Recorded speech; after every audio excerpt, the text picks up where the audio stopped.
una reforma incluso mucho más agresiva de la que se plantea en la Ley Federal del Trabajo.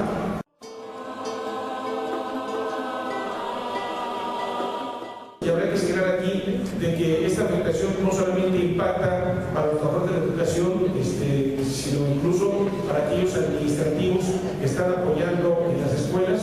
A ellos también les impacta estos temas porque finalmente la reforma habla para los trabajadores del personal educativo y obviamente son de consecuencias de alcance general. Habrá que señalar que esta reforma trae consigo prácticamente el traslado de los trabajadores de la educación del apartado B al tercero constitucional. Se les separa de todos los derechos que se tienen en la Ley de los Trabajadores al Servicio del Estado, particularmente el artículo 6 que se refiere al derecho de la inamovilidad.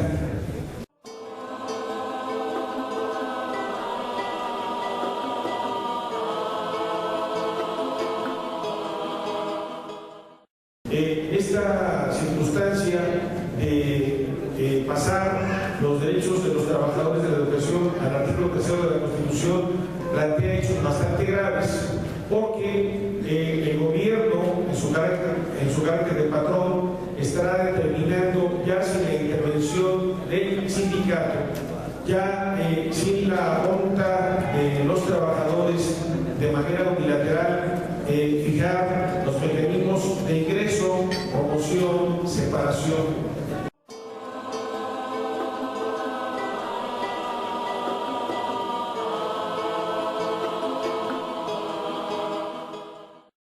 Desaparece la bilateralidad para el trabajador en lo que se refiere a sus derechos y por otro lado el escenario del sindicato. Y bueno, lo más grave de todo ello es de que desaparecen los alcances de las condiciones generales de trabajo en cuanto a lo que se refiere a estos puntos que estamos señalando. Con esta reforma constitucional se cancela el derecho que tienen los trabajadores en el artículo 46 de la Ley Federal de los Trabajadores al Servicio del Estado, que para que ocurra una separación tiene que demandar la dependencia del Tribunal Federal de Conciliación y Arbitraje, y una vez que haya una resolución, entonces ya se puede separar el trabajador. Esa parte se retira porque ahora la separación será inmediata sin necesidad de que haya una resolución previa del Tribunal Federal de Conciliación y Arbitraje.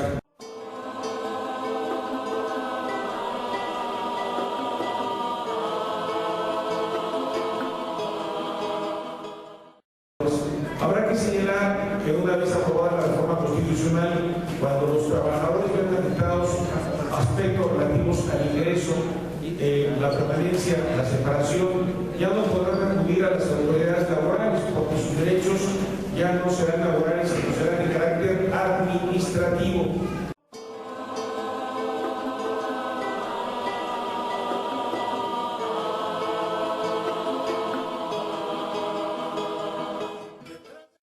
Habrá que señalar que esta reforma también en el transitorio quinto, fracción tercera, se señala de que se establecerán los mecanismos para llevar a cabo adecuaciones en el marco jurídico, dice, para fortalecer la autonomía de gestión de las escuelas con el objetivo de mejorar su infraestructura, comprar materiales educativos, resolver problemas de operación básicos y propiciar condiciones de participación para que alumnos, maestros y padres de familia bajo el régimen de liderazgo del director se involucren en la resolución de los retos de que cada escuela es diferente.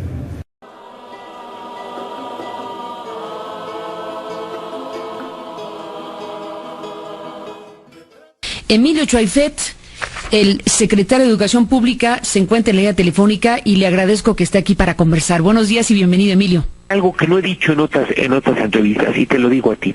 El proceso de descentralización debe continuar. No fue completo.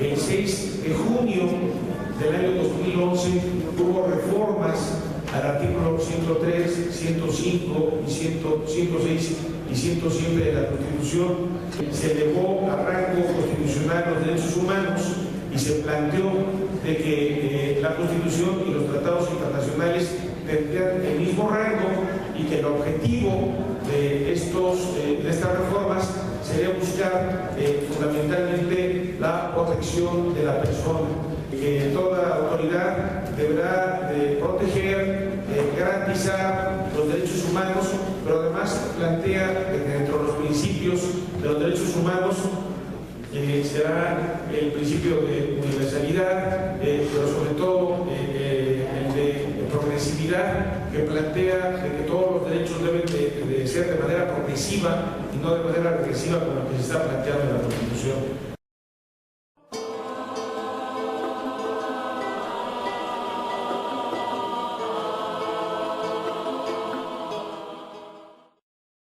El artículo 103, fracción primera de la Constitución, plantea de que puede haber amparos directamente contra la Constitución o contra tratados internacionales. Ya la Suprema Corte de Justicia ha determinado que cuando hay una violación directa de un tratado internacional, es posible que pueda haber un amparo directo, un amparo ante un juzgado de distrito contra este tipo de determinaciones.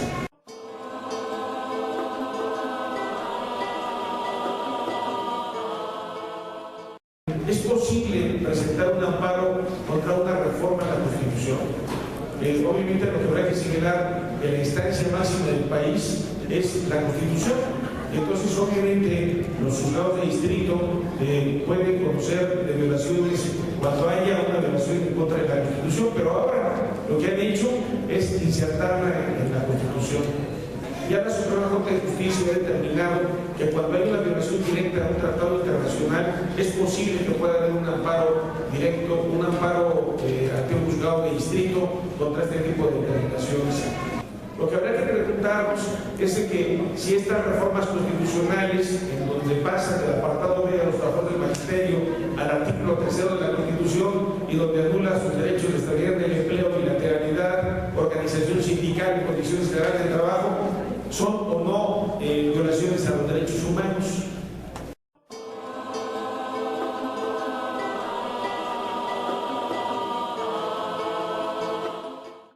Un diputado de nombre Francisco Arroyo ha planteado la necesidad de que haya una reforma a la Constitución para que los tratados internacionales ocupen un segundo lugar, un segundo plano en relación a la Constitución. Es decir, lo que están planteando es de que la Constitución esté por encima de los tratados internacionales.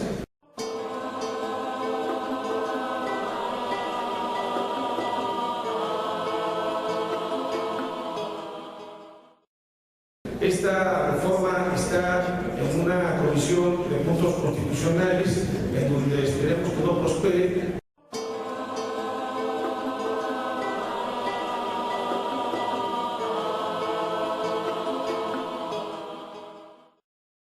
Con base en esta disposición y otras más que se plantean en pactos, convenios, acuerdos internacionales, es viable poder presentar un amparo contra una reforma constitucional que es violatoria de tratados internacionales.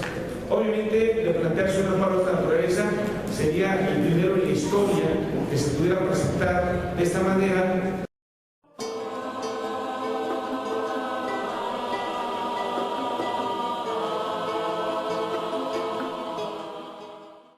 Y solamente las personas que interpongan el amparo podrán estar alegando las defensas de los derechos humanos que están teniendo.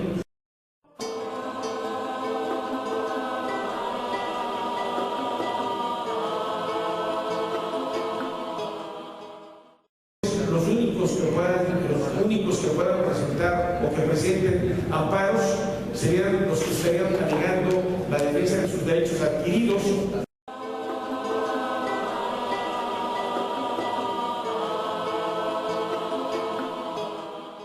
En este sentido también cabe la posibilidad de que los padres de familia, también los profesores, todos aquellos que están vinculados al quehacer de la educación, puedan presentar un amparo por aparte contra las modificaciones a la Constitución, sobre todo en lo que se refiere a los artículos transitorios. transitorios, donde habla de una desnaturalización de la educación y donde plantea prácticamente el retiro del Estado con esta reforma constitucional que se plantea en el artículo 6 transitorio, donde habla de la llamada autonomía de gestión y donde obviamente esta autonomía de gestión desliga de la responsabilidad del Estado en materia de educación.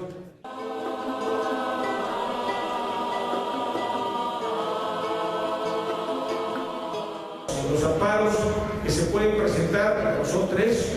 Uno de ellos tendría que ser presentado por la organización sindical que tenga toma de nota para negar cómo se están desconociendo las condiciones generales de trabajo, cómo se está desconociendo a la organización sindical. Otro segundo amparo es un amparo en lo individual por parte de los profesores, en donde estén alegando violaciones a sus derechos individuales, a sus derechos colectivos en condiciones generales de trabajo y a su derecho de ser representados sindicalmente en todo lo que tenga que ver en los temas de ingreso, permanencia y separación.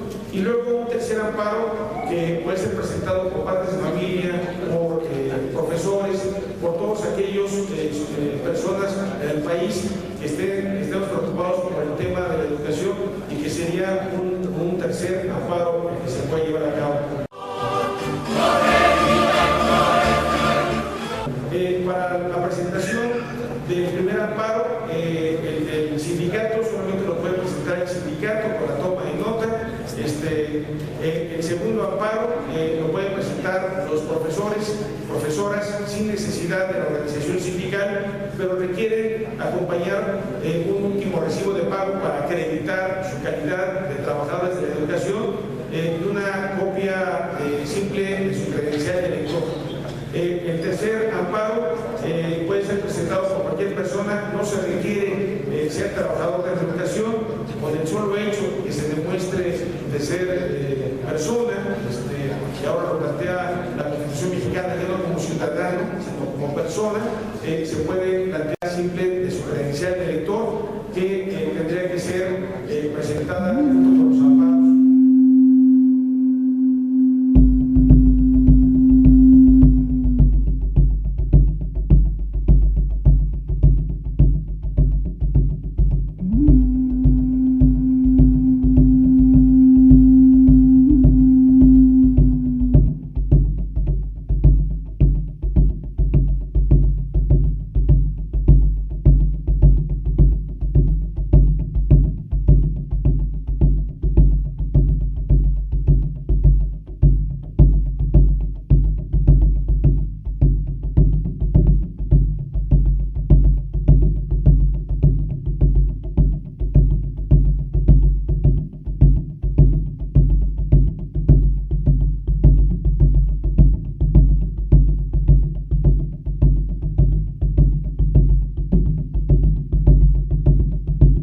Los mayas quichés vinieron desde el oriente.